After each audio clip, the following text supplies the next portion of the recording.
दोस्तों, आचार्य चाणक्य एक ऐसे महान व्यक्ति थे जो राजा को रंक और रंक को राजा बना देने की क्षमता रखते थे।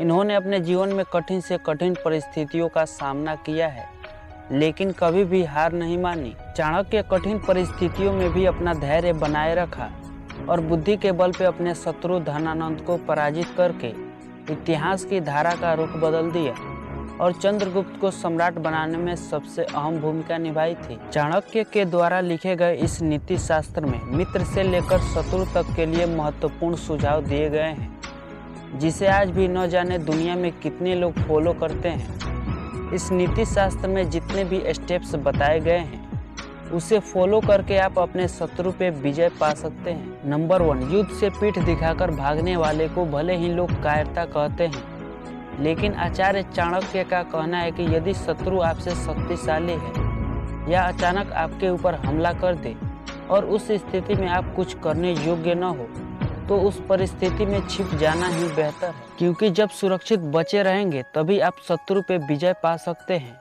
ऐसे स्थिति में वहां से हटकर खुद को शक्तिशाली बनाकर तुरंत शत्रु पे हमला करना चाहिए। नीति शास्त्र के अनुसार शक्तिशाली शत्रु को बल से नहीं, बुद्धि से पराजित करनी चाहिए। नंबर 2, चाणक्य कहते हैं कि कभी भी अपने शत्रु को कमजोर समझने की गलती नहीं करनी चाहिए। जो व्यक्ति अपने शत्रु को कमजोर समझने की गलती करता है, वो अवश्य ही नुकसान उठाता है। शत्रु को कमजोर समझकर अक्सर लोग लापरवाह हो जाते हैं और यही सबसे बड़ी गलती है। नंबर 3, नीति शास्त्र कहता है कि शत्रु पे विजय पानी है तो शत्रु की कमजोरी और ताकत दोनों के बारे में पता होना चाहिए।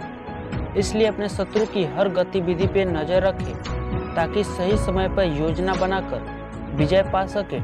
शत्रु की प्रत्येक जानकारी होने पर उसके ऊपर विजय पाना अत्यंत सरल।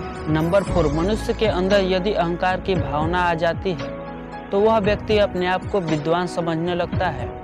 चाणक्य का मानना है कि अहंकार शत्रुओं की संख्या बढ़ाता है, इसलिए जितना हो सके अपने अंदर कभी भी अहंकार की भावना न आने दें। नंबर 5, चाणक्य के अनुसार यदि कोई आपका अपमान करे तो अपने गुस्से पे काबू रखे। जो व्यक्ति मौन रहकर रणनीति बनाता है, उसके बारे में जानना असंभव है। चाणक्य ने इसी नीति को अपनाया था और वह नंद महाराज द्वारा अपमानित होने पर भी मौन रहे।